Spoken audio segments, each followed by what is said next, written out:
ચોટીલા એ રાજકોટ નજીક આવેલું એક ધાર્મિક સ્થળ છે. ઐતિહાસિક દ્રષ્ટિએ જોઈએ તો આ પ્રદેશ પાંચાળ તરીકે ઓળખાતો હતો. અહીં માતા ચામુંડાનું મંદિર છે. માતા ચામુંડા એ શક્તિના 64 અવતારો પૈકીનો એક અવતાર છે. દેવી ભાગવત અનુસાર હજારો વર્ષો પહેલા અહીં ચંડ અને મૂંડ નામના બે રાક્ષસોનો બહુ જ ત્રાસ હતો. ત્યારે ઋષિ મુનિઓએ યજ્ઞ કરી આદ્યા શક્તિ માની પ્રાર્થના કરી. ત્યારે આદ્યા શક્તિ માના હવન કુંડમાંથી તેજ સ્વરૂપે મહાશક્તિ પ્રગટ થયા અને તેજ મહાશક્તિએ ચંડ અને મૂંડ નામના બે રાક્ષસોનો સંહાર કરે. ત્યારથી તેજ મહાશક્તિનું નામ ચંડી ચામુંડા તરીકે ઓળખાયેલ અને ચંડી ચામુંડા માતાજીએ અનેક પરચાઓ પૂરેલ છે. તેવી લોકવાયકાથી આજે પણ સાક્ષાત તેના ભક્તજનો તપ અને ભક્તિથી માં ચંડી ચામુંડા માતાજીની પૂજા કરે છે. એક લોકવાયકા પ્રમાણે ડુંગર પર ભૃગુ ઋષિનો પણ આશ્રમ હતો. ચામુંડા માતાજીને રણચંડી તરીકે પણ ઓળખવામાં આવે છે. માતા ચામુંડા દુર્ગાનું સ્વરૂપ છે અને તે શક્તિની દેવી છે.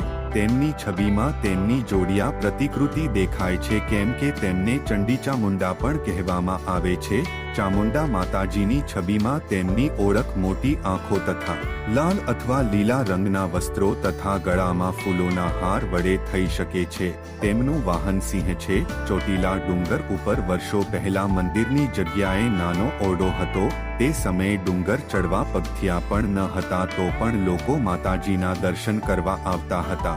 આશરે 155 વર્ષ વિક્રમ સંવત 1910 થી 1916 પહેલા મહંત શ્રી ગોસાઈ ગુલાબગીરી હરિગીરી બાપુ ડુંગર ઉપર ચામુંડા માતાજીની પૂજા કરતા અને મંદિરના વિકાસના કાર્યો કરતા. હાલ તેમના વારસદારો વંશ પરંપરાગત રીતે ચામુંડા માતાજીની સેવા પૂજા કરે છે અને મંદિરે આવતા યાત્રાળુઓને સગવડતા મળી રહે તેવા કાર્યો કરે છે, જેમાં ચઢવા તથા ઉતરવા માટેની અલગ અલગ વ્યવસ્થા છે.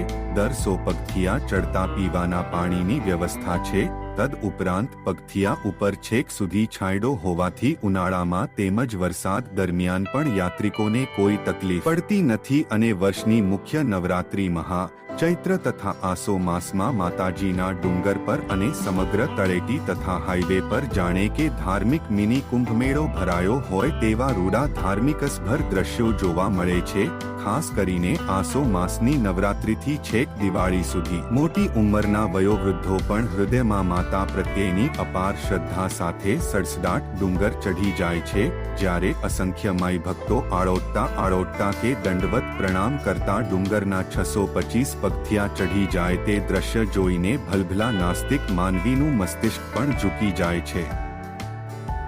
ડુંગર તળેટીમાં પગથિયા પાસે ચામુંડા ડુંગર ટ્રસ્ટના ભોજનાલયમાં દરરોજ બપોરે માઈ ભક્તોને લાપસી દાળ ભાત શાકનો પ્રસાદ પ્રેમપૂર્વક જમાડવામાં આવે છે.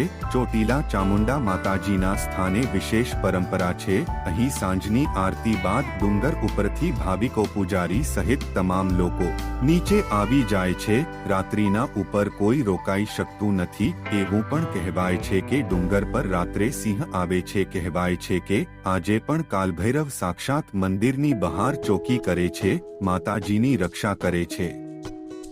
રાત્રે ડુંગર પર સિંહ પણ ફરતો જોવા મળે છે. એકમાત્ર નવરાત્રી દરમિયાન જ પૂજારી સહિત 5 વ્યક્તિને ડુંગર ઉપર રાત્રિ રહેવાની મંજૂરી માતાજીએ આપી છે. ચોટીલા ડુંગર ટ્રસ્ટના પૂજારી પણ કહે છે કે ડુંગર ઉપર જો રાત્રિ રોકાણ થાય તો તેની પવિત્રતા ન જળવાય, એટલા માટે રોકાણ શક્ય નથી. અમે પણ રાત્રે રોકાતા નથી. મારો આ વિડિયો તમને કેવો લાગ્યો તે કોમેન્ટમાં જરૂરથી જણાવજો અને મારી ચેનલને સબસ્ક્રાઇબ, લાઇક અને શેર કરવાનું ભૂલતા નહીં. ફરીથી મળીશું નવા વિડિયો સાથે. જય માતાજી.